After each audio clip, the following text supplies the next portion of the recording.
हामी चुनाव पर्खिरहेका छौँ अनि हामी चाहिँ ग्यासको पाइप र पानी जाँच पर्खिरहेका छौँ। कहिले आउँछ? अलिक समय पर्खिनु। अझै कति पर्खिने? तपाईँलाई पर्खिँदा तपाईँ नै माथि जाने बेला भइसक्यो।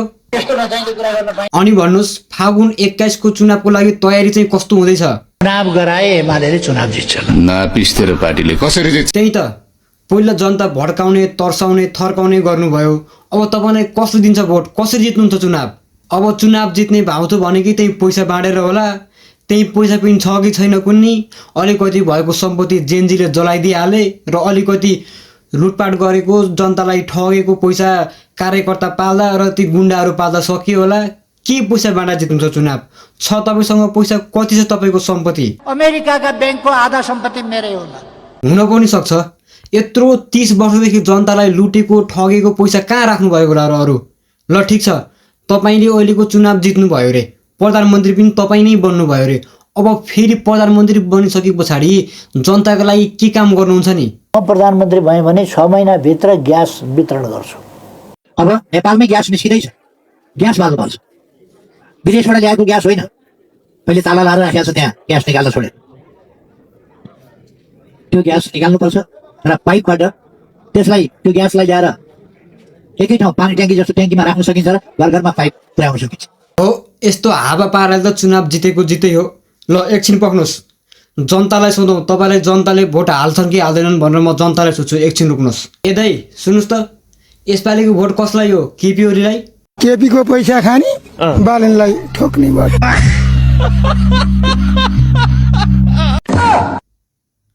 ए दाइ तपाईँको भोट त एमालेमा त होला नि होइन? अनि भन्नुहोस् त दाइ तपाईँको भोट कहाँ? भोट के मारे बाजे?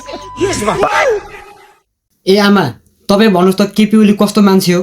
केपी ओली त खर्च त गोरु चोरो झापामा बसेर गोरु चोरेर दुनियाँ गोरसिङ भिटा पठाएको हो। खड्ग ओली त गोरु चोरो त डाका हो। देख्नुभयो नि बा, जनताहरूले त यस्तो भन्छन्। अब कसरी जित्नुहुन्छ तपाईँले चुनाव? बरु जनतालाई कसरी हुन्छ सम्झाउनुहोस्, फकाउनुहोस्। जनतालाई के भन्न चाहनुहुन्छ तपाईँ भन्नुहोस् त? भेट्न पनि मन छैन, देख्न पनि मन छैन, कुरा गर्नै मन छैन। अब जनतै भेट्न नगए पछाडि कसरी जितिन्छ त भने चुनाव? जनता त भेट्नु पर्यो नि कमसेकम। अनि बा तपाईँ त घर दैलो कार्यक्रममा बिजोड रूपमा लाग्नु भएको छ भन्ने पनि सुनेको छु। घर दैलो कार्यक्रममा जाँदा जनताले के भन्छन् तपाईँलाई? दिन्छन् रे भोट? अहिले त जसले पनि हप्काउँछन्, जसले पनि थर्काउँछन्। हप्काइहाल्छन् त। अनि देख्नु भएन सामाजिक सञ्जालमा नयाँ पार्टीहरूको चलपल? सामाजिक सञ्जालमा अलिअलि कब्जा जमा छन्, फिल्डमा रियालिटीमा ढुक्कसित इस खुलित्ते एमाले त सामाजिक सञ्जालमा मात्रै होइन, पुरै रियल लाइफमा नै सबै जनताहरू त घन्टीमय भइसक्यो। पुरै देश नै घन्टीमय भइसक्यो। नपत्ता यहाँ हेर्नुहोस् त। यसरी ट्याप गरेर पनि बजाउनु मिल्छ है। अर्को चाहिँ भनेको यसरी सेक टु रिङ गर्न मिल्छ। त्यो भनेको चाहिँ तपाईको हरेक दिनको सुरुवात यसरी घन्टी बजाएर मात्रै हुनेवाला केही पनि छैन। प्रचण्डजी तपाईँ पनि चुप लाग्नुहोस्। तपाईँले पनि 10 वर्षसम्म बन्दुक पड्काएर केही गर्न सक्नु भएन। 10 वर्ष बन्दुक पड्काएर केही भयो न, अब घन्टी बजाएर केही हुन्छ भन्नुहुन्छ। त्यसो भए अब नेपाली जनताले भोट कहाँ हाल्ने त? भोट के मारे बाजे? हेत्तेरी बाजे, फेरि फागुन 21 गतिको चुनावमा पनि रक्सी खाएर आफ्नै त्यसैमा भोट हाल्नु होला नि। भोट केमा हाल्ने भन्ने त चुनाव चिन्ह थाहा होला नि। थाहा छ कि छैन चुनाव चिन्ह? पार्टीको नाम र चुनाव चिन्ह भन्न मिल्छ मिल्दैन? चुनाव चिन्ह थाहा।